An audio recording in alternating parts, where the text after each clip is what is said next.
Hello दोस्तों, स्वागत है आप सभी लोगों का YouTube channel geography with DK में। अगर आप लोग इस चैनल पर नए हैं तो चैनल को सब्सक्राइब जरूर कर लें। आज हम लोग बिहार टीजीटी प्रैक्टिस सेट 2 देखने जा रहे हैं, जो कल एग्जाम होने वाला है। ठीक है, हम लोग इसके पहले बिहार टीजीटी प्रैक्टिस सेट 1 देख चुके हैं और प्रीवियस ईयर पेपर भी देख चुके हैं। तो आप लोग उस वीडियो को भी ज़रूर देखें। ठीक, जो बिहार टीजीटी का एग्जाम होगा इस या कक्षा 9-10 में जो पढ़ाया जाता है भूगोल का एनसीईआरटी, ठीक है, उसके आधार पे ही आता है क्वेश्चन। इसमें फिजिकल ज्योग्राफी के क्वेश्चन नाम मात्र के रहते हैं, इक्का दुक्का रहते हैं। इसमें ह्यूमन ज्योग्राफी, ठीक है, विश्व का प्रादेशिक भूगोल, इस यही सब ज़्यादा क्वेश्चन इससे आते हैं। तो उसी पैटर्न को हम फॉलो करके प्रैक्टिस सेट 2 तैयार किए हैं। यह प्रैक्टिस सेट बहुत ही इंपॉर्टेंट है और प्रैक्टिस सेट 1 भी बहुत ही इंपॉर्टेंट है, आप लोग उसको भी ज़रूर देखें। ठीक, अगर इस दोनों प्रैक्टिस सेट का आप PDF पाना चाहते हैं तो व्हाट्सअप नंबर आप, ठीक है, 70543512 पर मैसेज करके प्राप्त कर सकते हैं। ठीक, तो हम लोग देर न करते हुए शुरू करते हैं। पहला क्वेश्चन, विश्व की सबसे लंबी पर्वत श्रृंखला कौन सी है? ए है हिमालय, बी है राखी, सी है एंडीज, डी है एक से अधिक, ई है इनमें से कोई नहीं। तो विश्व की सबसे लंबी पर्वत श्रृंखला अगर देखा जाए तो एंडीज पर्वत श्रृंखला है। एंडीज जो पर्वत श्रृंखला एक बृहद पर्वत है, हिमालय भी एक नवीन बृहद पर्वत है और राखीज भी। ठीक, तो सबसे लंबी अगर देखा जाए तो यह एंडीज पर्वत श्रृंखला है, जो दक्षिण अमेरिका महाद्वीप में स्थित है। क्वेश्चन नंबर 2 देखते हैं, निम्नलिखित में से कौन सा देश विश्व का सबसे बड़ा कोयला उत्पादक देश है? तो आप लोग उत्पादन से संबंधित विश्व में लोहा, कोयला, इस्पात, ठीक है, और साथ ही साथ मैग्नीज, बॉक्साइट, लोहा, चांदी, ये सब जरूर देख लेंगे। 1-2 क्वेश्चन आपको वहाँ से मिल लेंगे। ठीक, विश्व का और फिर भारत का भी। तो सबसे ज़्यादा लोहा कोयला का उत्पादक देश है वो है चीन। सबसे ज़्यादा कोयला का उत्पादन चीन करता है। क्वेश्चन नंबर, और लोहा का इसमें सबसे ज़्यादा उत्पादन अगर कर रहा है तो वो ऑस्ट्रेलिया कर रहा है वर्तमान समय में, और अगर कच्चा इस्पात का देखा जाए तो वह चीन कर रहा है। क्वेश्चन नंबर 3, निम्नलिखित में से कौन सी भारत की प्रमुख आयात वस्तु है? भारत में जो आयात की जाने वाली है वस्तु है वो सबसे ज़्यादा कौन है प्रमुख है? वह है कच्चा तेल। ठीक है, कौन है? कच्चा तेल को पेट्रोलियम तेल भी कहा जाता है। ठीक, क्वेश्चन नंबर 4 देते हैं, भारत में हरित क्रांति का सर्वाधिक प्रभाव किस फसल के उत्पादन पर पड़ा? ए है गेहूँ चावल, बी है ज्वार, सी है जौ अनाज, डी है एक से अधिक, ई है में से कोई नहीं। तो ये जो है गेहूँ और चावल के फसल पर सबसे ज़्यादा हरित क्रांति का प्रभाव पड़ा। ठीक, क्वेश्चन नंबर देखते हैं 5, एस्किमो लोग ग्रीष्मकालीन निवास गृह क्या कहलाता है? एस्किमो लोगों का ग्रीष्मकालीन निवास गृह क्या कहलाता है? ए है क्रॉल, बी है ट्यूपिक, सी है इग्लू, डी है एक से अधिक, ई है में से कोई नहीं। तो इसका राइट आंसर है ट्यूपिक। एस्किमो लोग 2 प्रकार के घर बनाते हैं, एक शीतकालीन घर बनाते हैं, ठीक है, और एक ग्रीष्मकालीन घर बनाते हैं। तो जो ग्रीष्मकालीन घर बनाते हैं उसको कहते हैं ट्यूपिक, जो शीतकालीन घर बनाते हैं उसको कहते हैं इग्लू। ठीक है, तो जो ट्यूपिक होता है वह तंबूनुमा इस तरह घर होता है, इस तरह घर बनाते हैं तंबूनुमा, जबकि जो इग्लू होता है वह एकदम बर्फ़ का बना हुआ घर होता है। ठीक है, बर्फ़ का बना हुआ घर होता है इस तरह, और जबकि क्राल जो है वह मसाई का घर है। क्वेश्चन नंबर 6, विस्तृत आकार वाले खेतों पर यांत्रिक विधियों से की जाने वाली कृषि कहलाती है? तो विस्तृत, ठीक है, आकार वाले खेतों को यांत्रिक विधियों यानी मशीनीकरण द्वारा की जाने वाली कृषि को विस्तृत कृषि खेत कहते हैं। यह मुख्य रूप से अमेरिका, अर्जेंटीना, ठीक है, इन सब देशों में होता है। वहाँ पे क्या होता है, कनाडा में भी होता है, गेहूँ का कृषि यहाँ पे किया जाता है। क्वेश्चन नंबर 7, महाद्वीपों के समांतर किस भाग में मरुस्थलों की उपस्थिति पाई जाती है? जो महाद्वीप होते हैं, मान लिया यह, ठीक है, एक अफ्रीका महाद्वीप है, तो इसके किस भाग में समांतर मरुस्थल पाए जाते हैं? तो ऊपर होता है उत्तर, ठीक, नीचे होता है, इधर होता है पूरब, इधर होता है पश्चिम, और नीचे होता है दक्षिण। तो किस दिशा में पाए जाते हैं? ए है उत्तरी, बी है पूर्वी, सी है पश्चिमी, डी है एक से अधिक, ई है इनमें से कोई नहीं। तो इसका राइट आंसर है सी, पश्चिमी। महाद्वीपों के पश्चिमी हिस्से में समांतर मरुस्थल पाया जाता है। इसका कारण है, जो मान लीजिए महाद्वीप होते हैं, इसके पश्चिम हिस्से में यहाँ पे क्या पाया जाता है? ठंडी जलधाराएं पाई जाती है, जिसके कारण ठंडी जलधाराएं होने के कारण वहाँ पे वर्षा नहीं होती। और साथ ही साथ दूसरी जो कारण है वह है उपोष्ण उच्च वायुदाब की पेटी। ठीक, क्वेश्चन नंबर 8, दक्षिण अमेरिका के शीतोष्ण घास स्थलों को क्या कहा जाता है? तो ए है पंपास, बी है प्रेरी, सी है बेल्ट, डी है एक से अधिक, ई में से कोई नहीं। तो इसका राइट आंसर है ए, पंपास कहा जाता है दक्षिण अमेरिका के शीतोष्ण घास के मैदान को। जबकि प्रेरी जो है यह शीतोष्ण घास का मैदान है, यह USA में यानी उत्तरी अमेरिका, संयुक्त राज्य अमेरिका में पाया जाता है। जबकि बेल्ट जो है यह भी शीतोष्ण घास का मैदान है, यह दक्षिण अफ्रीका महाद्वीप में, दक्षिण अफ्रीका देश में पाया जाता है। अब हम लोग क्वेश्चन नंबर 9 देखते हैं, निम्नलिखित में से कौन सा लौह खनिज का अयस्क नहीं है? लौह खनिज का अयस्क नहीं है। ए है हेमेटाइट, बी है मैग्नेटाइट, सी है लिग्नाइट, डी है एक से अधिक, ई है इनमें से कोई नहीं। तो इसका राइट आंसर है सी लिग्नाइट जो है यह लौह खनिज का अयस्क नहीं है, यह कोयला है, कोयले का एक प्रकार है। ठीक है, लोहा 4 प्रकार का होता है, मैग्नेटाइट, हेमेटाइट, सीडेराइट, लिमोनाइट। ठीक है, तो यहाँ लिग्नाइट जो है कोयले का प्रकार है, लिमोनाइट अगर रहता तो ये भी लोहे का प्रकार हो जाता है, लिमोनाइट। ठीक है, लेकिन यहाँ पे लिमोनाइट है, लिग्नाइट है। क्वेश्चन नंबर 10, विश्व के किस महाद्वीप में आदिम जनजातियों की सर्वाधिक संख्या पाई जाती है? आदिम मतलब वही जनजाति जिसको कहते हैं। यह है एशिया, बी है अफ्रीका, सी है ऑस्ट्रेलिया, डी है एक से अधिक, ई है इनमें से कोई नहीं। तो आदिम जनजातियों की सर्वाधिक संख्या हुआ अफ्रीका महाद्वीप में पाई जाती है, यानी अफ्रीका महाद्वीप में सर्वाधिक जनजाति लोग पाए जाते हैं। जैसे वहाँ हो गया पिग्मी, बुशमैन, ठीक है, उसके बाद मसाई, हंटेड, तमाम प्रकार की जनजातियाँ पाई जाती है। क्वेश्चन नंबर 11, मैजिनॉट रेखा किस देश के बीच स्थित है? ए है यूएसए कनाडा, बी है फ्रांस जर्मनी, सी है जर्मनी पोलैंड, डी है एक से अधिक, ई है इनमें से कोई नहीं। तो जो मैजिनॉट रेखा है वह जर्मनी और फ्रांस के बीच पाई जाती है। ठीक, क्वेश्चन नंबर 12, निकट दूरी की समोच्च रेखा निम्नलिखित में से किस स्थिति को वास्तव में दर्शाती है? ए है सतह के कोमल उच्चावल, बी है एक पठार के शीर्ष, सी है जमीन की खड़ी ढाल, डी है एक से अधिक, ई है इनमें से कोई नहीं। इसका राइट आंसर है सी जमीन की खड़ी ढाल। क्वेश्चन नंबर 13, गोबी मरुस्थल निम्नलिखित में से किस महाद्वीप में स्थित है? तो जो गोबी मरुस्थल है यह एशिया महाद्वीप में स्थित है। क्वेश्चन नंबर 14, निम्नलिखित में से किस देश में पंपास घास के मैदान पाए जाते हैं? ए है अर्जेंटीना, बी है ब्राज़ील, सी है इक्वेडोर, डी है ये इनमें से कोई नहीं।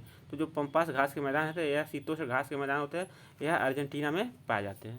क्वेश्चन नंबर 15 देखते हैं, उष्णकटिबंधीय पर्णपाती वनों को किस नाम से जाना जाता है? जो उष्णकटिबंधीय पर्णपाती वन होते हैं उनको मानसूनी वन के नाम से भी जाना जाता है। क्वेश्चन नंबर 16, निम्नलिखित में से कौन विश्व का प्राकृतिक क्षेत्र नहीं है? ए है अमेजन बेसिन, बी है सिलिकॉन वैली, सी है गंगा ब्रह्मपुत्र मैदान, और डी है एक से अधिक, ई है में से कोई नहीं। जो सिलिकॉन वैली है यह प्राकृतिक क्षेत्र नहीं है, जबकि यह कृत्रिम क्षेत्र है।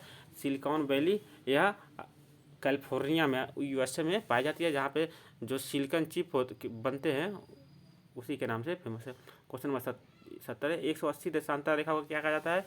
यह प्रधान मध्याह्न रेखा, बी है अंतर्राष्ट्रीय तिथि रेखा, सी है ग्रीनविच मीन टाइम, डी है एक से अधिक, ई में से कोई नहीं। तो 180 देशांतर रेखा को अंतर्राष्ट्रीय तिथि रेखा भी कहा जाता है। क्वेश्चन नंबर 18 देखते हैं, क्षुद्र ग्रह किनकी कक्षाओं के बीच पाए जाते हैं? ए है शनि बृहस्पति, बी है मंगल और बृहस्पति, सी है पृथ्वी और मंगल, डी है एक से अधिक, ई में से कोई नहीं। तो जो शुद्ध ग्रह है यह मंगल और बृहस्पति के बीच पाए जाते हैं।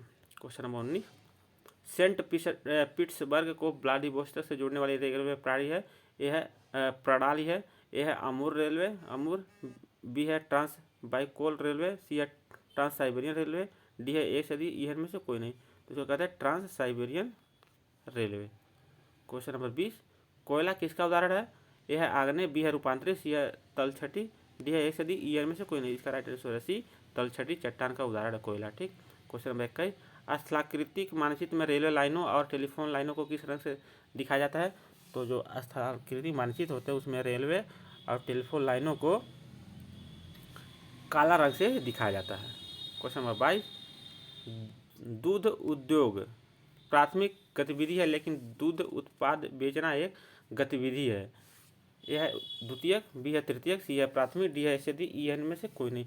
तो जो दूध उत्पाद जो बेचना है यह तृतीयक के अंतर्गत आता है, सेवा क्षेत्र के अंतर्गत। मान लिया दूध है, ठीक है, वह भैंस या गाय से दूध अगर निकाल लिया जाता है तो प्राथमिक, लेकिन उसको फिर उसका रूप परिवर्तित किया जाता है, मतलब दूध को पनीर बना दिया जाता है, खोआ बना दिया जाता है, ठीक है, तो वह द्वितीयक हो जाएगा। फिर उसको अगर हम बेचते हैं किसी दुकान में रख के, ठीक है, तो वह सेवा क्षेत्र यानी तृतीय क्रियाकलाप के अंतर्गत आ जाएगा।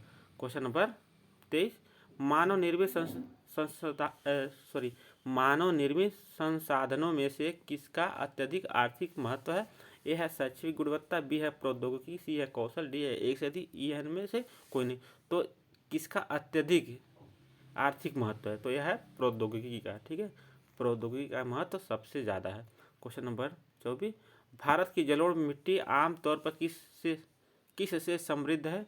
ए है पोटास, बी है नाइट्रोजन, सी है फास्फोरस, डी है एक से अधिक, ई है इनमें से कोई नहीं। तो जो भारत का जलोढ़ मिट्टी है वो इसमें पोटास में समृद्ध है, जबकि नाइट्रोजन फास्फोरस की कमी पाई जाती है। क्वेश्चन नंबर 25 निम्नलिखित में से किस नदी को गुजरात और मध्य प्रदेश राज्य की जीवन रेखा के रूप में जाना जाता है? ए है नर्मदा, बी है गोदावरी, सी है महानदी, डी है एक से अधिक, ई है इनमें से कोई नहीं। तो नर्मदा नदी को क्या कहा जाता है? गुजरात और मध्य प्रदेश की जीवन रेखा कहा जाता है। क्वेश्चन नंबर 26 सियाचिन हिमनद कहाँ स्थित है? ए है अक्साई चीन के पूर्व, बी है लेह के पूर्व, सी है नुब्रा घाटी के उत्तर में, डी है एक से अधिक, ई है में से कोई नहीं। तो यह नुब्रा घाटी के उत्तर में स्थित है। क्वेश्चन नंबर 27 दक्कन का पठार कितने भारतीय राज्यों में फैला हुआ है? ए है 8, बी है 5, सी है 7, डी है एक से अधिक, ई है में से कोई नहीं। तो जो दक्कन पठार है वह 8 राज्यों में फैला हुआ है।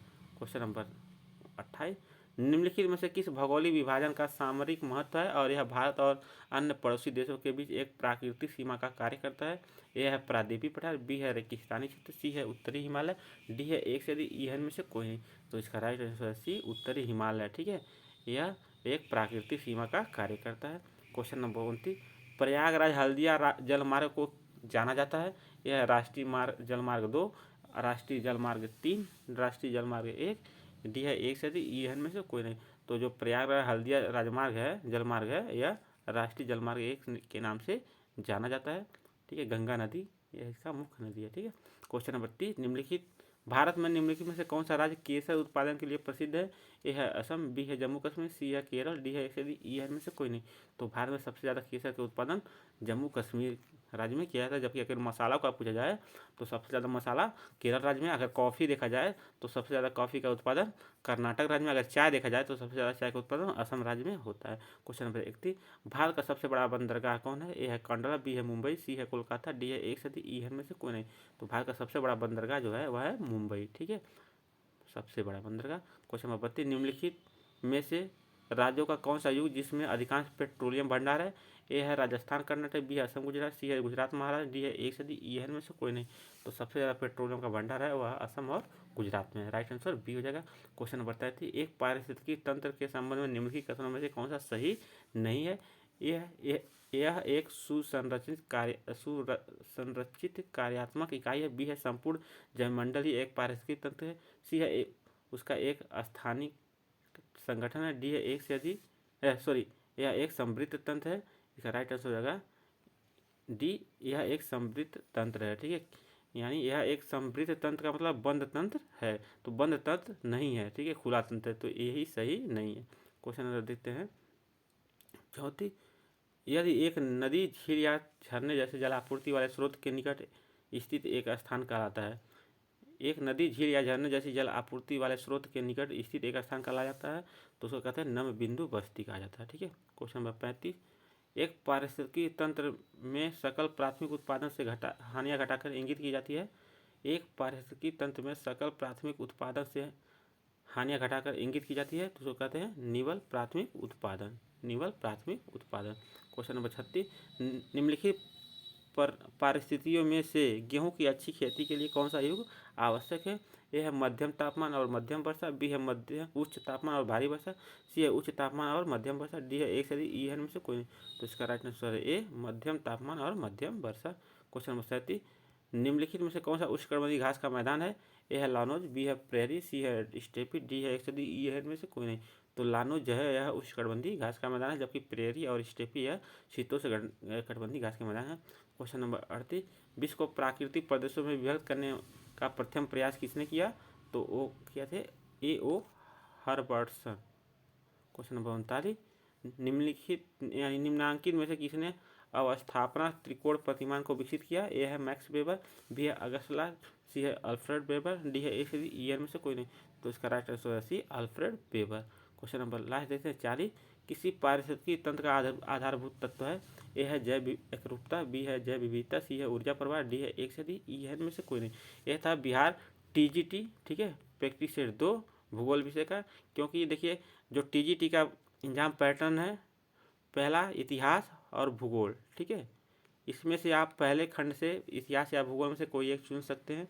उसके बाद दूसरे खंड से आपको भूगोल पॉलिटिकल साइंस, इकोनॉमिक्स किसी एक को चुनना है। अगर इतिहास आप ले लेते हैं तो भूगोल आप ले सकते हैं, ठीक है। अगर भूगोल पहले में ले लिए हैं तो भूगोल दूसरे में नहीं ले सकते। यानी अगर कहने का मतलब है इतिहास भूगोल आप एक साथ पा सकते हैं सब, ठीक है। पॉलिटिकल और भूगोल ले सकते हैं, फिर पॉलिटिकल इकोनॉमिक्स ले सकते हैं। इस तरह से आप कोई 2 विषय चूज करेंगे 4 में से, ठीक।